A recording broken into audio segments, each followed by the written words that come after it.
Hello everyone, I hope you are doing well. Like always, I will be your host tonight, Mr. Dead Sleep.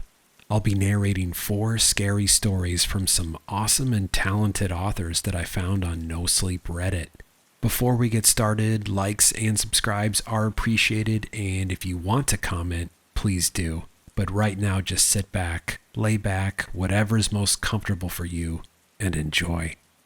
Okay, let's get started with our first story of the night. Here we go. In my new house, there's a door that I'm forbidden to open. I've come to learn that there are certain feelings that come along with purchasing a new house. These feelings can include extreme happiness, giddiness, and excitement as the new homeowner starts to think of all the things that can be done with the home. Perhaps they will think of raising a family or thinking about the prospect about being able to have more people over to host parties, or even just enjoy luxurious space that they can now call home.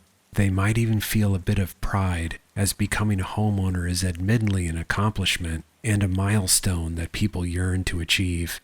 As a freshman in college and looking at the house in front of me, I thought none of these things. I cannot exactly think of a word to describe the feeling that looking at the house gave me, except perhaps disorienting.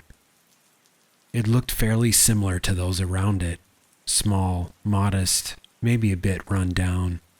However, it wasn't any of these things that made me feel disoriented.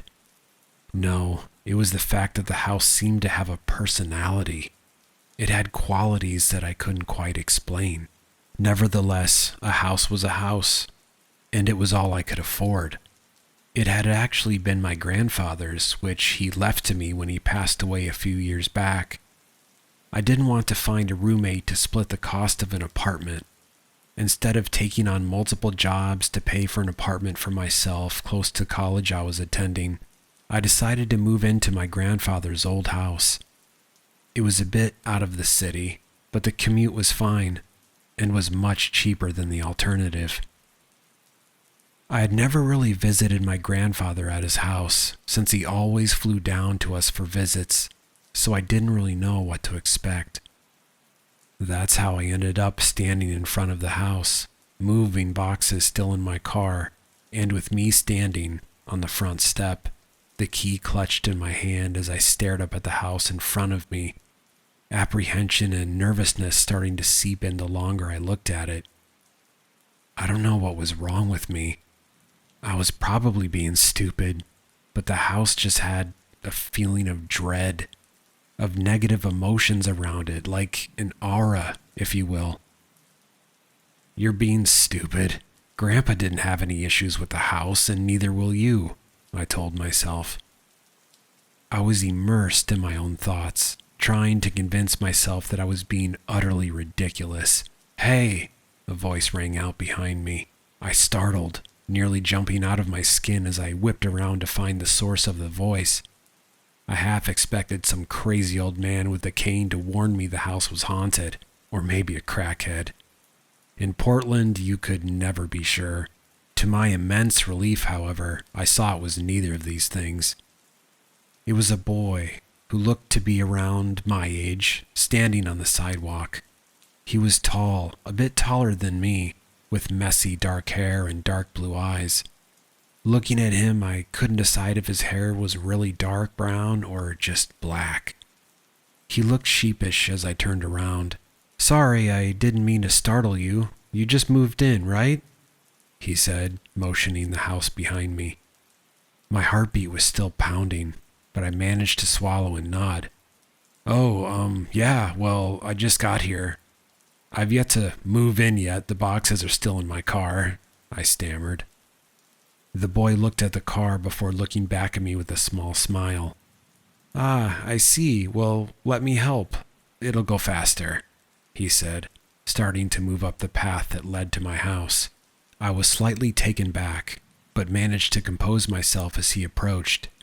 On one hand, I wasn't crazy about the idea of a complete stranger helping me move into my house.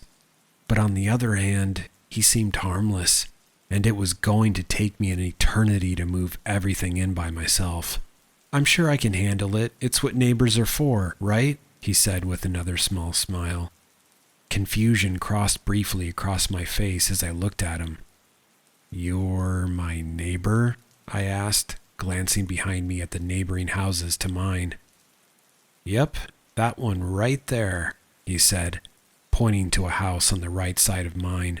It looked a lot more loved and cared for than mine. I turned back to him, slightly more at ease knowing that he was my neighbor and that he didn't look like a crackhead. "Ah, gotcha. Well, if you seriously don't mind, I'd appreciate the help," I said, giving him a small smile of my own, something inside of me telling me to trust him. The boy beamed. I unlocked the car and popped the trunk, walking alongside the boy as we walked over. "I really appreciate this. I'm Ethan, by the way," I said, holding out my hand. "Pleasure to meet you, Ethan. I'm Avery."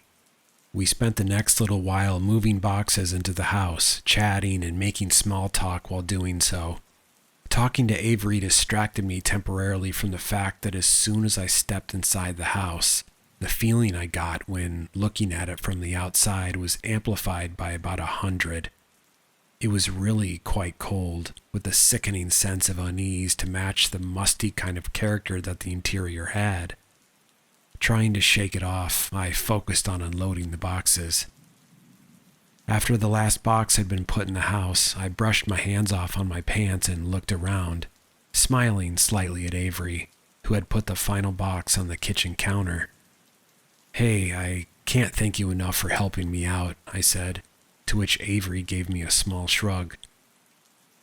"It was really no problem. If you ever need anything, you know where to find me," he said, returning my smile before looking around at the house.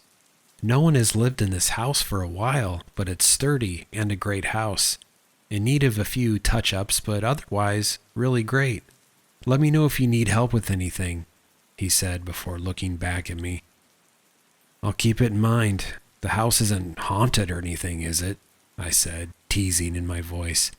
I expected Avery to laugh or even smile, but to my surprise, he looked a bit uncomfortable. "Well, that's something I wanted to mention," he started, pushing a hand through his hair. Looking at my expression, he hastily rushed to speak again. "It's not haunted, it's just there's one thing you should know. This is an old house and has some pretty weird history," he said, not quite meeting my eyes.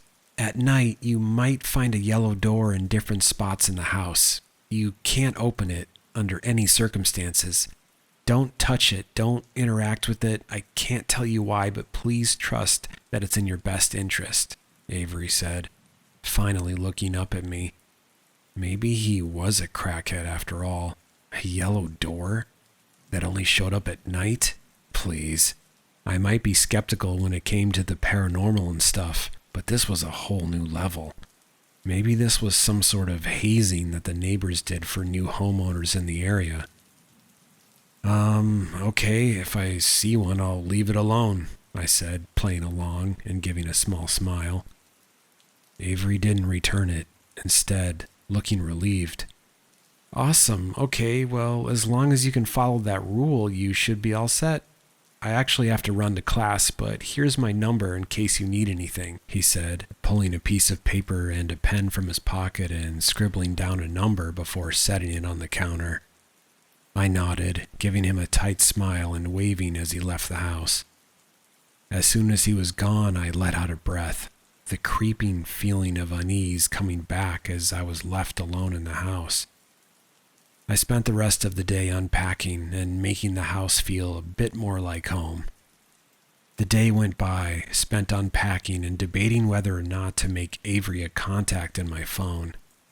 Part of me wanted to, grateful that he helped me move the boxes, but on the other hand, I was a bit annoyed at his take on hazing, talking nonsense about the yellow door.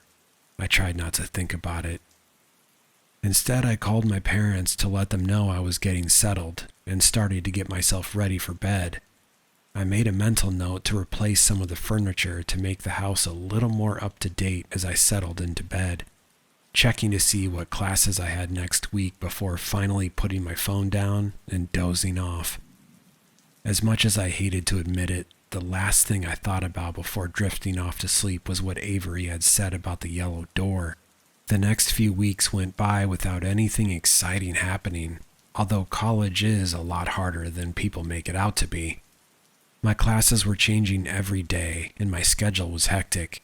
I was stressed, since in order to maintain my scholarship, I had to have perfect grades in all of my classes.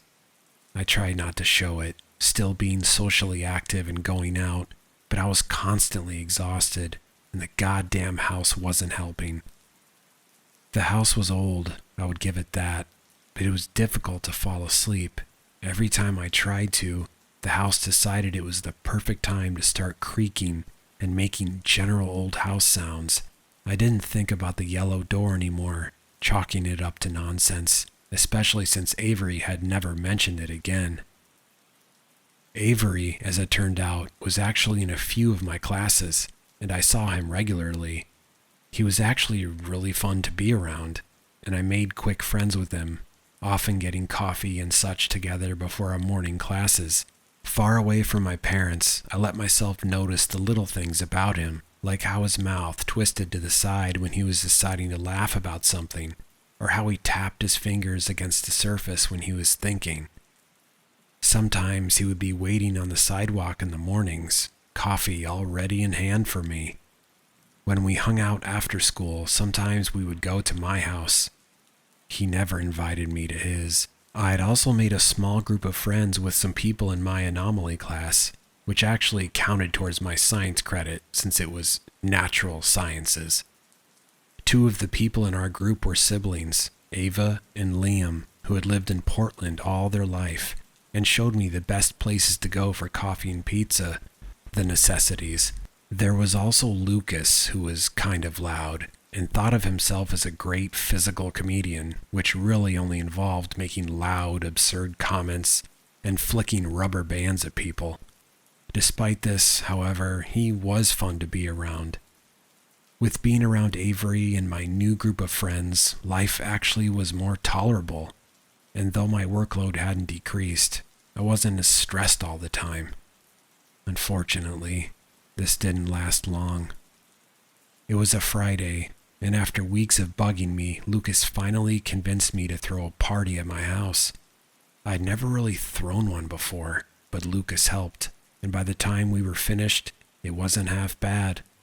Lucas got the alcohol since he had a fake ID, and once he brought it all into my house, I realized that I'd never asked how many people were going to show up. "This is a ton of booze. How many people did you invite?" I asked him, to which he shrugged nonchalantly.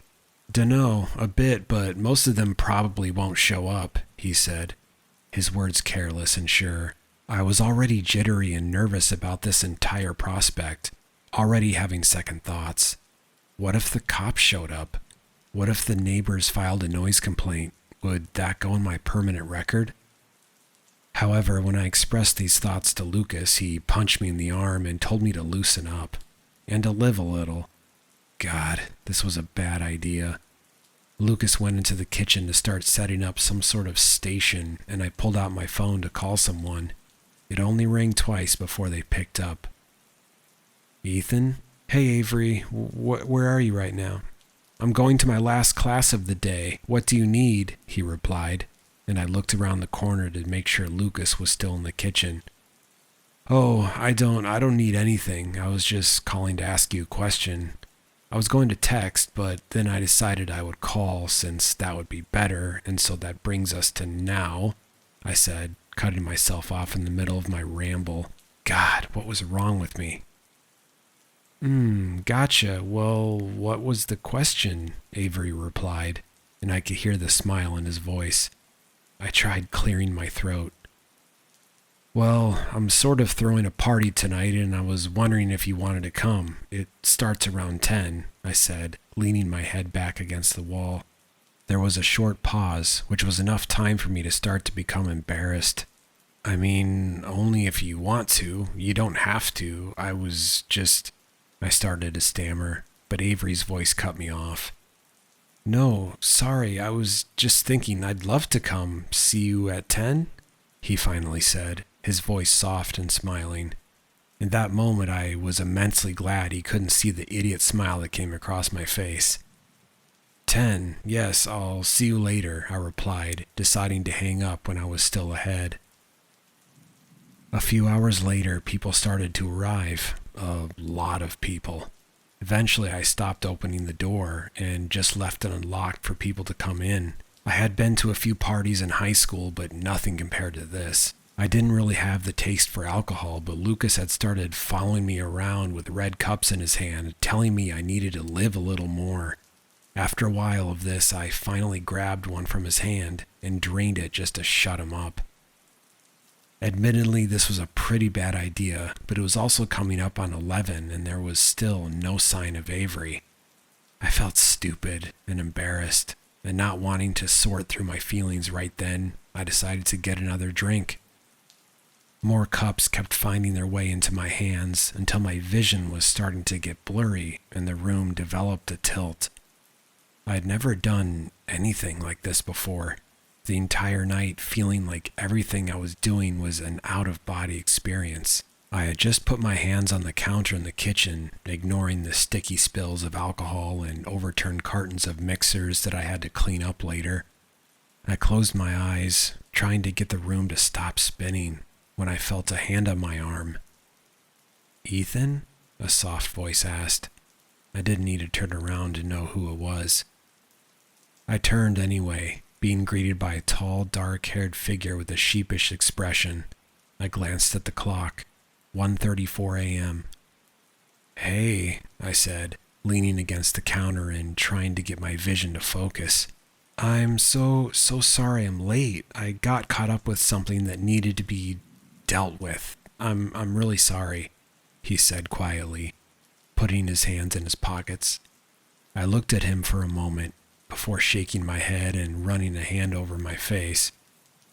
"No, it's no problem really. You just needed to take care of whatever you needed to take care of," I said, slurring my last words. At this point, I didn't even care. Avery looked like he was about to say something, but a sudden wave of nausea washed over me, making my eyes widen and for my hand to grip the counter behind me. Avery didn't miss this. He took my arm, quickly leading me to the bathroom, looking relieved to find it was empty. He got me in front of the wide basin sink just in time. He stayed with me for a while, pushing the longer strands of my hair away, keeping a hand on my back. Finally, when there was nothing left in me to throw up, I sank to the floor, leaning my head back against the tile wall next to Avery. I couldn't remember a time where I'd felt worse. "You don't have to stay," I mumbled, pushing a shaking hand through my hair. My entire body was shaking, a mixture of just having thrown up what felt like my entire body contents and the rush of emotions that I'd been ignoring all night. "I know," Avery said softly. Without another word, he moved closer, putting an arm around me and pulling me against his chest. I didn't move away. I was mad at Avery for making me feel stupid, for making me feel like a little kid with an elementary school crush. I wanted to be mad, to let myself stay mad, but the longer we sat like that together, the longer I knew that I couldn't. I wanted him close. I wanted to keep feeling the comfort and protection that being around him made me feel. "Avery," I said, my voice cracking slightly. "Yeah?" he replied, matching the soft tone that I had. "Please don't go," I said softly. I didn't say anything else because I didn't need to. The way that his arm tightened around me, the way he moved closer so that we were flush against each other was the only answer I needed to know that he understood. We sat like that for a while until the room stopped spinning and I finally started to feel more like myself, until I started to become more aware of my surroundings. Aware of Avery's arm around me, aware of the ticking clock above the door, aware of the kneading rush of exhaustion slowly creeping up on me. Sitting there against Avery, I let my eyes close. I let my body relax against his. I was tired of being the one who felt all these conflicting emotions, tired of being the one to prove himself to others. I was just tired in general. Eventually, I couldn't keep myself awake. 3:34 a.m. Ever since I was a little kid, I always remembered falling asleep, even on weird places like airplanes. As a noise startled me out of sleep, I realized that this was the first time that I hadn't. It took my brain a moment to register where I was. Sitting up, I realized that I was in my room, which meant that someone had taken me up here. Normally, I would have been freaking out, but I was oddly calm as my brain tried to walk through the most likely situation. I probably fell asleep on Avery downstairs, and he just brought me up here and made sure everything cleared out of the house. Sitting up, my mind still felt hazy, and I had the beginnings of a headache, but other than that, I was fine. I glanced at the clock. 3:34 a.m. It was then when I heard the breathing. I didn't have any pets, and it wasn't my breathing. Someone was in my room. My heart started to pick up speed as I sat up a little straighter and looked around, careful not to make any noise. There was a figure laying down beside my bed on the floor, a tall figure with dark hair. I let out a sigh of relief. It was just Avery. My mind worked for a second to think of why he was still here when it hit me. I had asked him not to leave, and he had taken the request seriously, along with probably making sure that I didn't suffocate in my sleep or throw up again. He was asleep, with his arm under his head serving as a pillow. I smiled down at him, appreciation and admiration surging through me. I briefly wondered what woke me up, but that thought moved from my mind as I realized suddenly that I was really quite thirsty, my throat feeling rough and dry. I silently moved out of bed so as not to disturb Avery, still feeling slightly sick as I made my way out to the hallway. I had just turned around the corner to walk downstairs when a violent bang came from the other end of the hallway, making me jump and turn. My breath seemed to catch in my throat when my eyes landed on the source of the noise. It was a yellow door. My heart hammered in my chest as my eyes were glued to it. Maybe I'm still drunk. Maybe it's a hallucination, I told myself. My feet started to move me towards it without thinking. As I got closer, I could see that it had originally been a bright red door, but looked like someone had painted over it messily with a vibrant yellow paint. All of a sudden, the house felt very cold, very quiet, as if someone had sucked the life out of it. The stillness was disorienting. How could I have never seen this door? That was the only explanation. I must have missed it. I didn't hang around upstairs much. Maybe it was Avery's idea of a prank, a joke, catching me off guard when he had warned me about it when we first met. I was only a few feet away. I placed my hand on the doorknob. What would happen when I opened it? A jump scare? Probably. Just get the joke over with, I told myself. I twisted the doorknob and pushed the door open, bracing myself from some kind of practical scare. None came.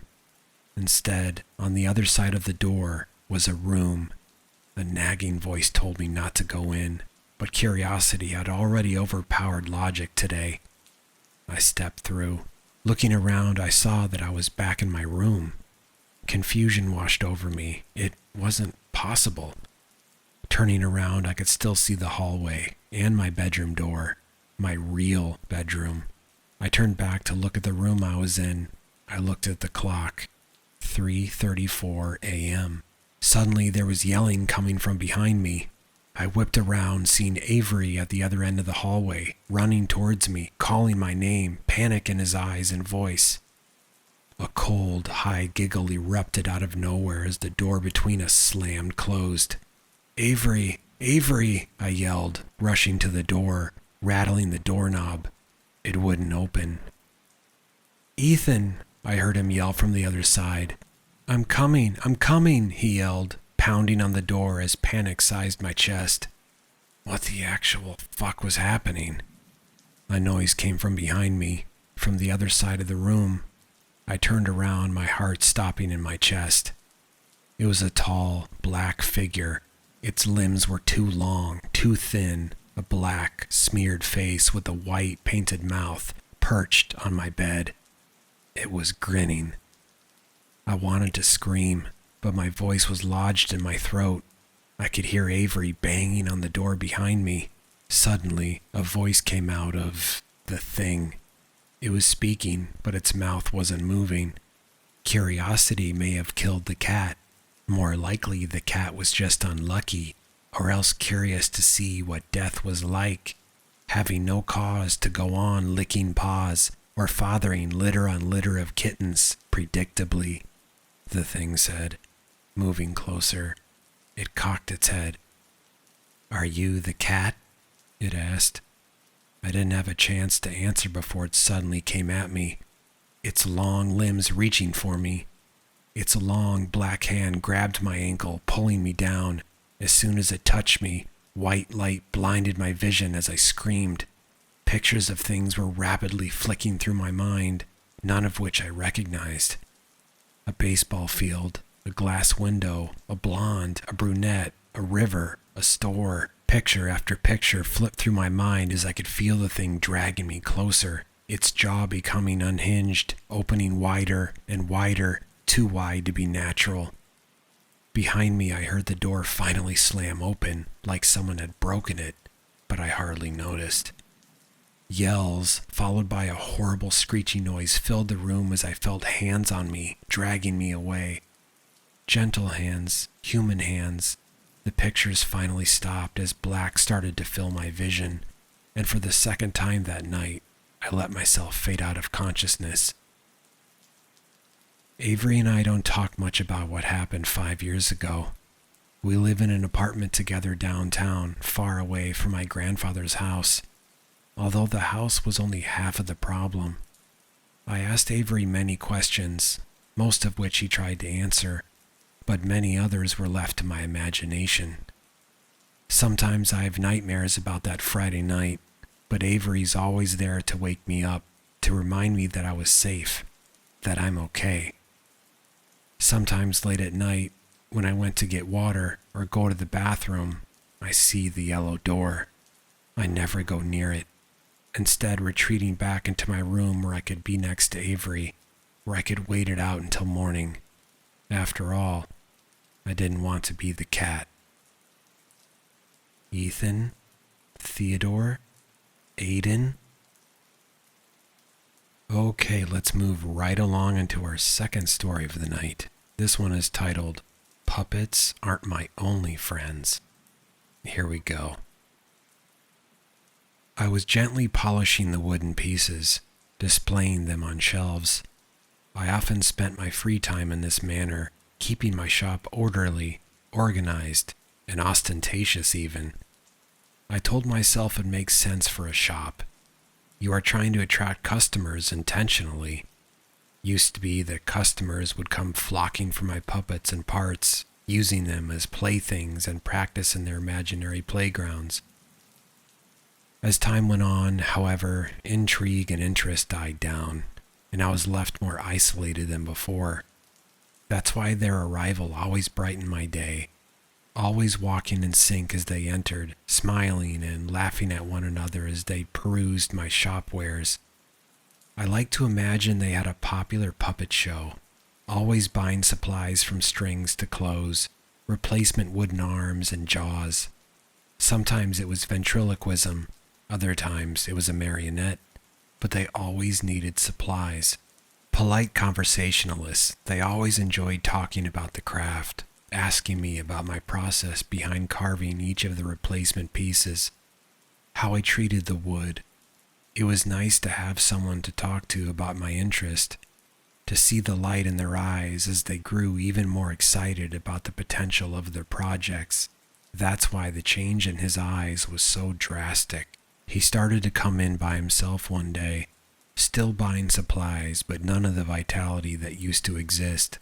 His eyes were dull and dark, circles and bags growing with each passing week. I left it alone at first, giving him some time to process whatever had happened.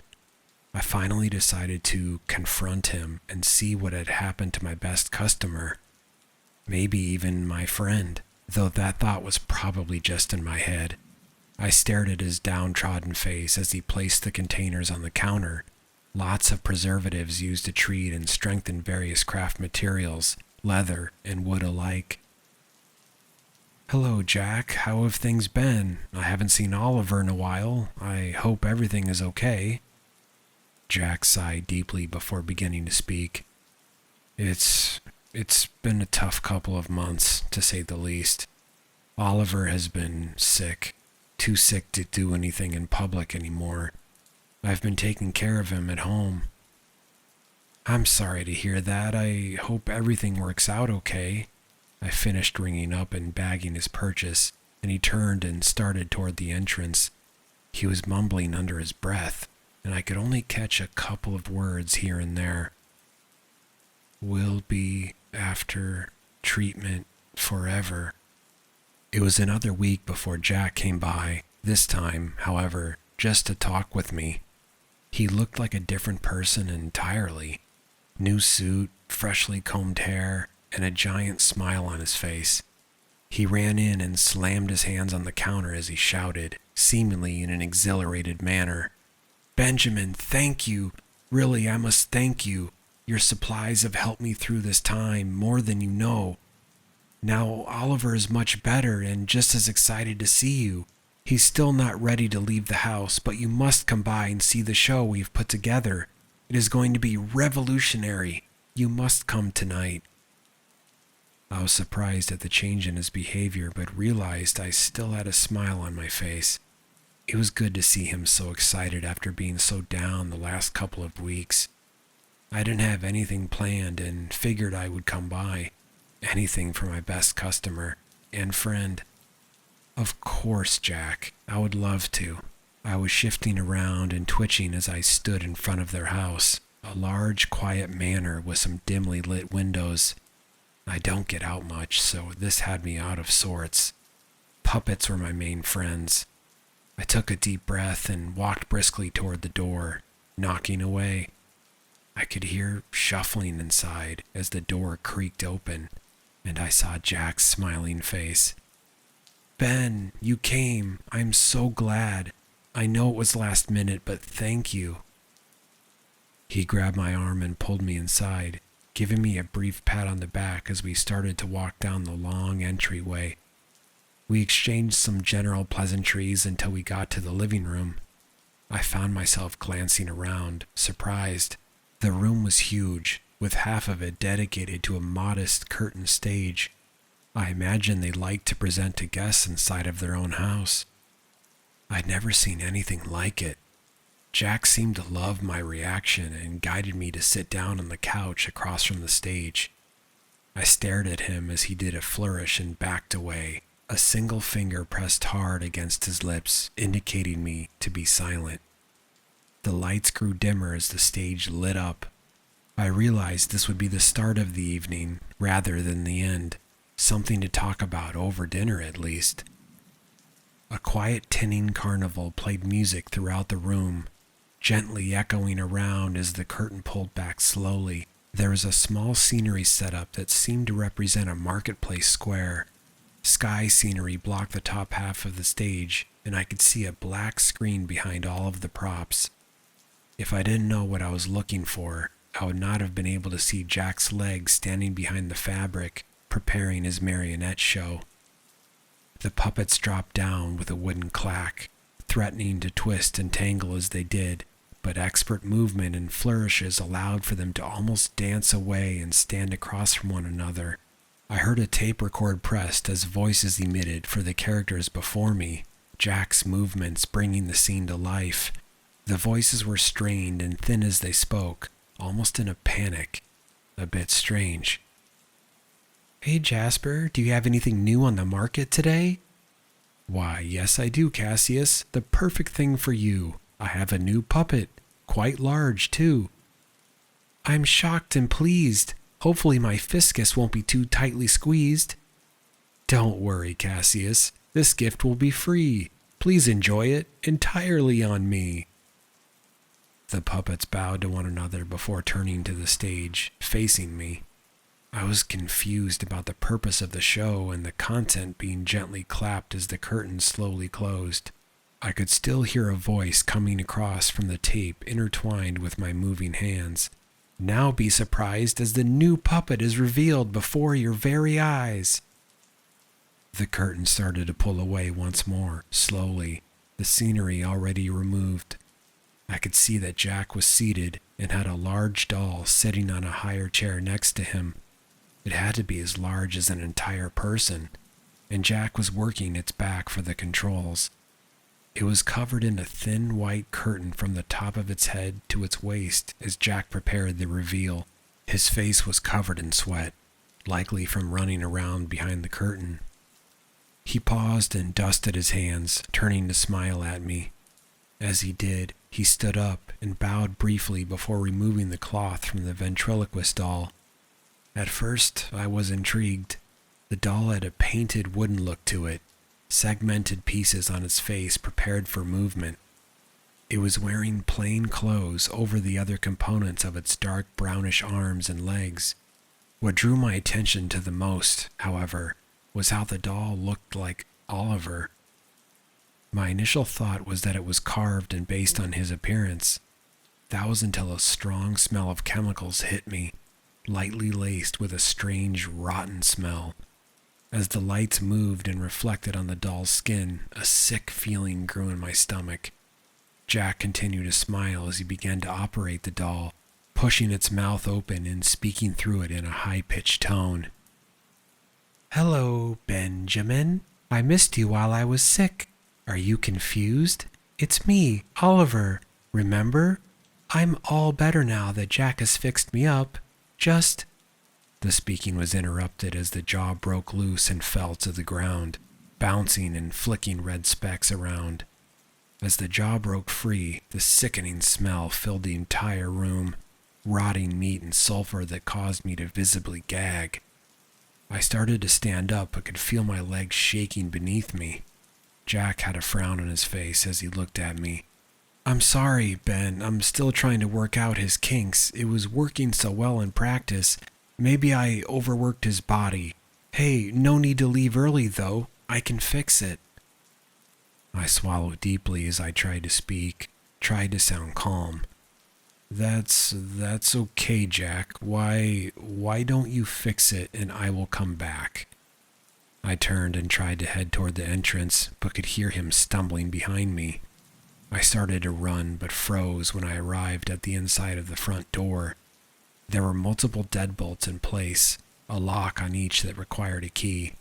I felt a blow on the back of my head, blood leaking down my neck as I fell to the ground.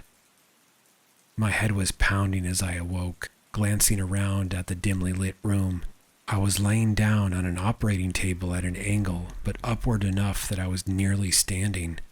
I could feel a dull ache coming from my right ankle as well. I must have heard it when I fell to the ground. I could feel the pressure from a leather band against my chest and waist, holding me to the table. My vision focused in, and I could see Jack working on a table in front of me. Jack, let me out of here. What the hell is wrong with you?"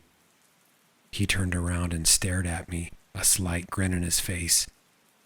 "Listen, Ben, I have need of you, okay? I can't let you leave. You're going to help me perfect Oliver. I can test things with you, don't you see?" The wheels on the table he was working on squeaked as he turned it around to face me. I could see the bottom half of a foot and calf, wearing a long black sock rolled down and a shining black dress shoe. The stump was slowly oozing blood from the wound. Jack had a large paintbrush that he had used to coat the calf with some unknown mixture, amber in color and highly vicious. As I continued to stare, I realized that there was a long white scar on the side of the leg, moving in a jagged pattern, almost like a bite mark. I remembered back a couple of years prior, I had been bitten on my right calf by a rabid dog. I hated how the wound had healed, how jagged the skin looked, stretched and deformed. I slowly glanced down at my body, staring down at my legs. I started to scream as I realized he had taken my right leg from the knee down to experiment on. White bandages haphazardly containing the blood trying to leak down the table. The sick feeling in my stomach only grew, and I felt acid burning the bottom of my throat. Jack started to laugh at my screaming, continuing to work on the piece of my leg as he stared at me. I tried to struggle to break free and managed to get one arm loose. Jack's eyes widened as he rushed over to me. He went to secure my arm, and I managed to hit him in the face. I watched as he walked backward, holding his face. When he stumbled on the stone floor, falling backward, I could hear a loud crack as he hit the ground, the back of his head bouncing upward as his eyes closed. He didn't move to get up. I moved my arm down and undid the leather buckles. Bracing for my fall as I slid down the table, I had to crawl along the floor as I passed by him. There was blood slowly pooling out across the ground from his head. I fumbled around in his pockets for a moment and found the keys, continuing to crawl away. My arms and legs were raw as I finally got to a nearby neighbor's house, and they could contact the police. When the police arrived, they found that both Jack and Oliver's bodies were gone, along with my leg stump. They found enough evidence that they believed my story, but there was no one they could arrest. Every time my leg aches now, I'm forced to think about Jack smiling at me.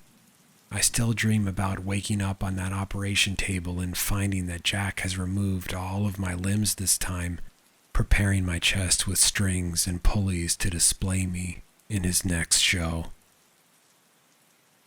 Okay, let's move into our third story of the night. This one is titled, I Lived in Texas During the Winter Storm. After what happened, I can't go back. Here we go. Some context. I'm 17 years old. I lived in an area on the west side of Houston, right around the energy corridor. It was just me and my mom living in a small one-story house in suburbia. My dad had passed away in a car accident when I was really little, and Mom never remarried. So it was just me and her for as long as I can remember. I can recall some rough patches in my life, mostly whenever Mom was between jobs and the money got tight. But no matter what happened, Mom always made sure we pulled through. My mom had the foresight to know the winter storm was going to get bad, so we did some basic stuff, covering up outside faucets, buying some firewood, and setting all our faucets on a drip so the pipes wouldn't freeze up and burst. But we didn't anticipate the power going out. We were sitting on the couch, cuddled in warm blankets when the lights switched off. It was just after sunset too, so the only light was the fire crackling in the fireplace. Huh, my mom had said. Well, it was getting late anyway. Go upstairs and get to bed. I'll make sure the fire burns out. Okay, Mom, I said. I went upstairs and got underneath a couple layers of blankets. When I woke up in the morning, a new kind of cold had set in. The day before, after all the snow had fallen, I went outside to mess around. I know I'm a little old for it, but this was maybe the second time I'd seen snow in my entire life. I was going to enjoy it. When I was cold, I was able to just go inside and warm up quickly. The cold was something that could be quickly banished. But when I woke up, I felt a new kind of cold, a kind that had crept into my bones and gripped me tightly, telling me I would never feel warm again. I went downstairs, and my mom told me the hard news. The power hadn't come back on, and so the central heating hadn't kicked back up. She had checked the news on her phone using mobile data, and the governor was saying that the grid was down across most of the state. It looked like we weren't going to get power back anytime soon. It's amazing how quickly we burnt through the firewood, given the circumstances. We had both woken up around 8 in the morning, and we had burned through our firewood by noon. After that, we left our gas log burning constantly, but without wood, it barely gave off any heat. We began to go out and sit in the car with the engine running, just so we could get some decent heat. As we were sitting in the car, my mom suddenly began backing the car out of the driveway. "What are you doing?" I asked. "Without power, we're not going to be able to use the oven, and the grill has been iced over. We need to try and get some food," my mom said. Mom was right, of course. Her survival instincts always kicked in and got us out of situations like this. During Hurricane Harvey, she was always on top of the weather and had made sure our emergency kit had all the necessary supplies. We had to drive our Kia Soul slowly because of all the ice on the road, but we eventually made it to our local supermarket. I could see the disappointment on my mom's face as it came into view. The line of people went around the block. Clerks were standing around, making sure people stayed in line.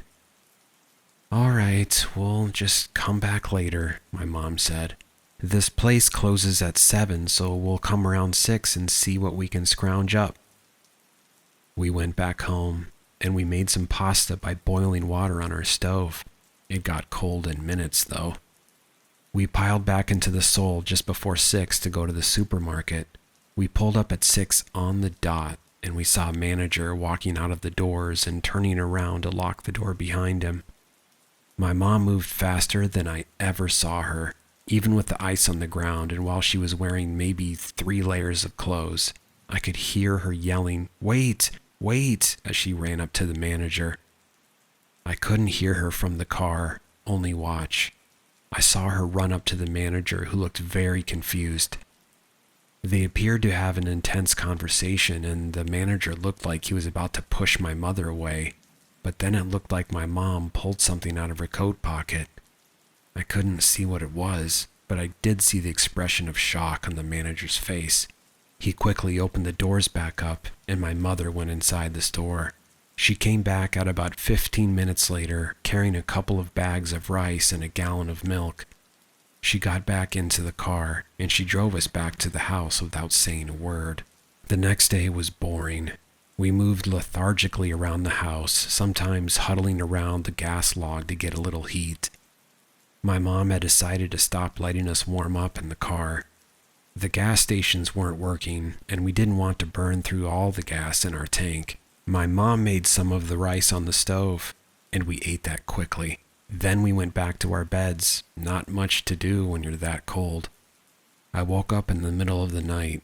I couldn't fall asleep. Too cold. I had no idea what time it was. My phone was dead, and my alarm clock obviously didn't have power. The sound of the gas log burning.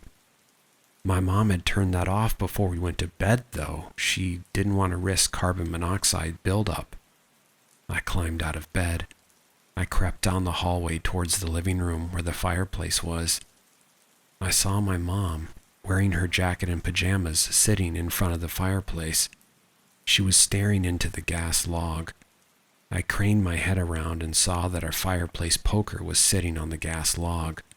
It must have been sitting there for a while, because it was glowing red hot. My mom grabbed the end that wasn't in the fire and pulled the poker out. "So cold," she whispered. She reached for the red hot end, and then she grabbed it, wrapping her hand around the poker. I could smell and hear the flesh on her hand sizzling. I put my hand over my mouth, barely stifling a scream. I started taking steps backwards. What was I going to do? Do I just ignore it? Call someone? My foot stepped on a creaky part of our hardwood floor. As the creak rang through the house, I could have sworn the whole world came to a stop. My mom stood up and turned to me. She had a huge smile on her face. "Oh, sweetie," she said. "You must be so cold. Let me warm you up." She started to walk towards me with the hot poker in her hand. I panicked. I swung a fist at her without thinking, connecting with her jaw. She fell down, dropping the poker. She slowly started to get to her hands and knees. As she was getting back up, I ran to the front door. I grabbed the car keys that Mom kept in a little bowl beside the door. I ran out the door into the bitter cold. The biting winds nearly made me stop just from shock. My house was a sauna compared to the outside. But then I remembered what was behind me and pushed through. I got into the car. I got it started and backed out of the driveway as quickly as I could. I looked at the door. My mom was standing there in her jacket and pajamas.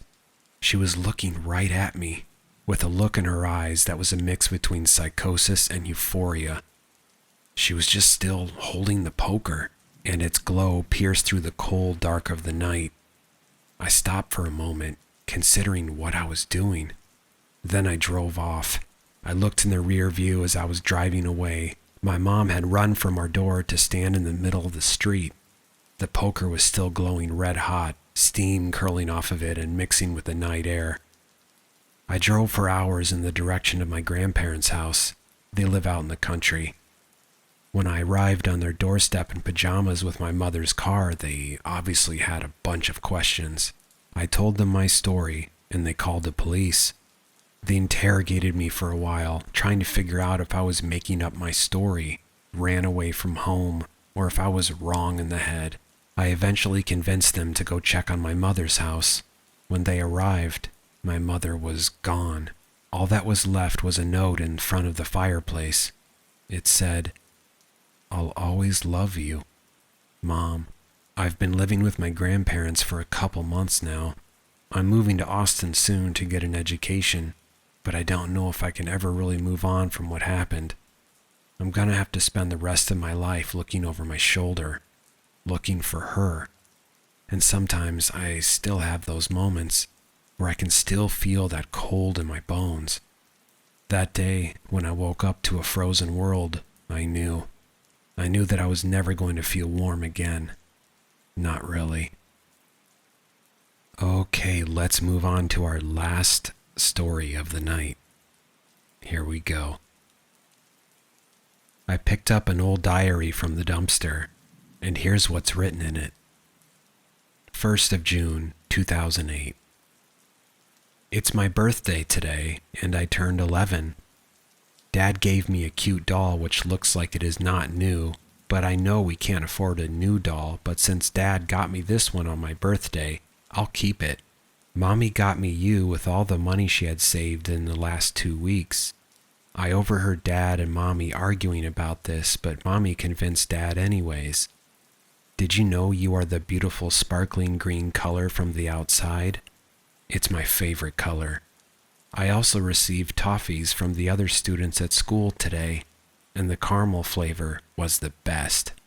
Also, I've decided to call the doll Lynn, short for Linda. It's a name of a girl in a book I read which Evan gave me on my last birthday. Evan lives next to the monastery, so I visit him almost every Sunday when I go to the church beside the monastery for Sunday school. He's really nice to me, and we play a lot after Sunday school. I know we are poor, but our house is big. It was built by Grandpa's great-grandpa. We live quite far away from the city, and the only monastery and few other houses, probably built by the friends of Grandpa's great-grandpa when they settled here after the war, are close. It creaks a lot, but we shouldn't fix them because we have to save money. Electricity is often out too. My dad has been searching for jobs for a year now, and he can't hold on to a job for more than a month. I feel sorry for him. Mommy is a cook in a nearby monastery, and so we get to fill our bellies at least once a day. Mommy also baked bread filled with cheese and corn, and made delicious cake. It was so yummy. Oh, I forgot to mention, my name is Madeline, but Mommy, Dad, and Evan call me Maddie for short. The 2nd of June, 2008. Lynn is so cute and pretty. I played with her all evening after I talked to you, and even kept her beside me when I slept last night. Did I mention? Oh, no I didn't. Well, since I am 11, I'm supposed to be grown up, so I should sleep alone in Grandpa's old room. It was a bit scary at first, but then Mommy came and sang Soft Kitty to me, after which I think I fell asleep quickly. Nothing much has happened else, so bye for today. The 5th of June, 2008. I have good news as well as bad news. Good news, Dad has got a job at an electronics shop at the mall in the city.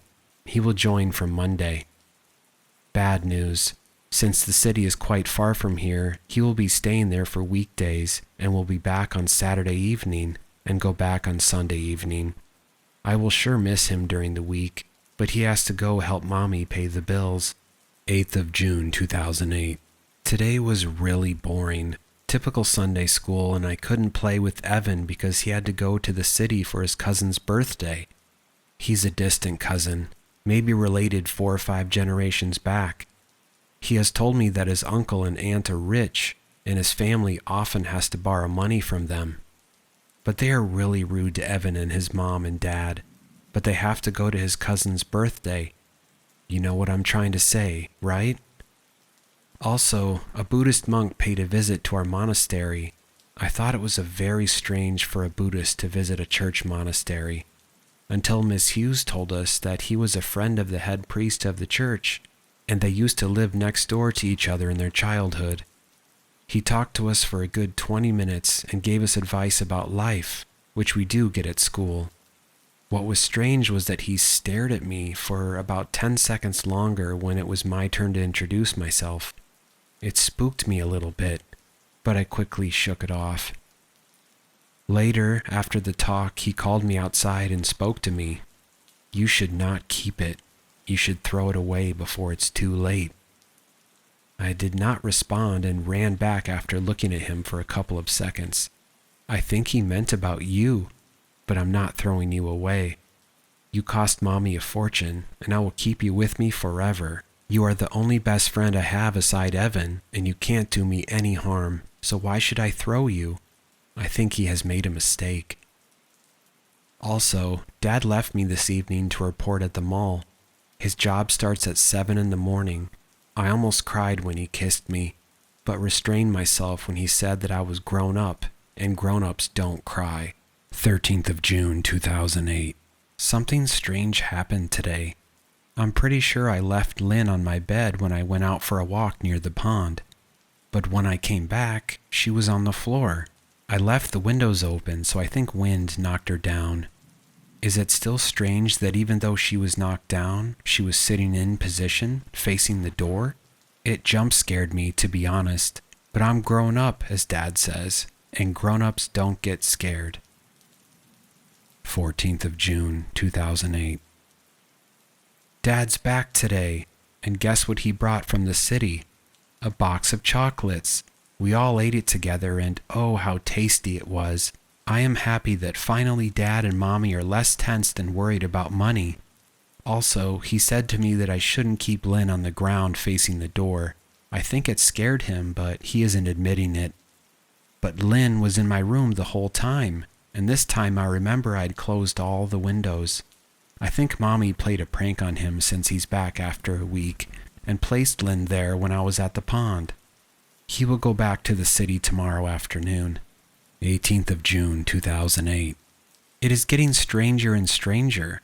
Today I went down to the kitchen to get lunch, and as I turned around the corner with the plate, there was Lynn sitting on the table. I don't remember bringing her with me downstairs, but I think I did take her there. Otherwise, how can a doll walk all the way down the stairs and sit on the table? Mommy is not also at home from the monastery until evening. I think I should meditate as the monk told us to improve our memory at church the day he visited.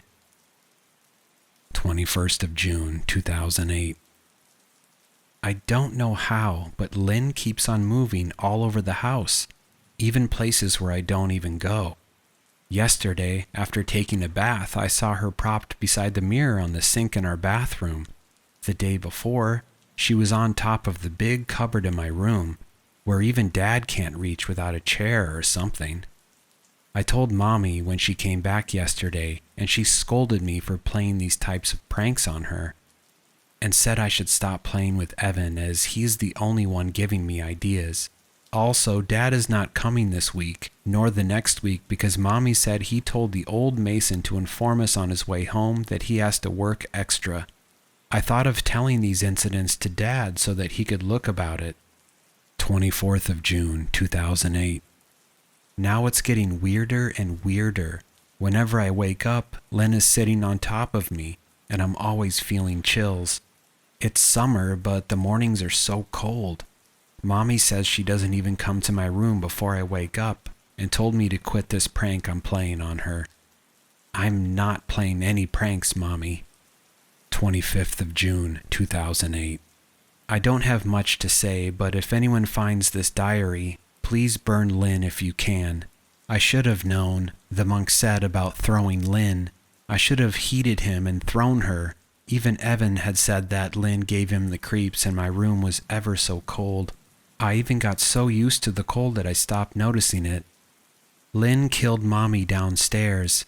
I heard her screaming and telling me to run. I'm shut in my room right now, and I can hear someone coming up the stairs. Oh no, she's knocking at the door. She's calling my name.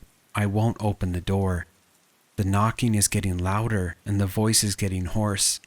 I'm so scared. I wish Dad was here. She's banging the door.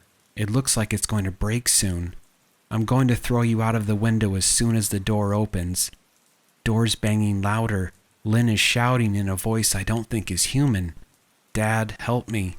Knocking is louder. Wait, it has got all silent. And that was our final story of tonight, everyone. I hope you enjoyed listening. I'll be back soon with a new group of scary stories. But in the meantime, if you'd like this video and subscribe, it would mean a lot as I'm trying to grow this channel. Once again, I am Mr. Dead Sleep, and good night.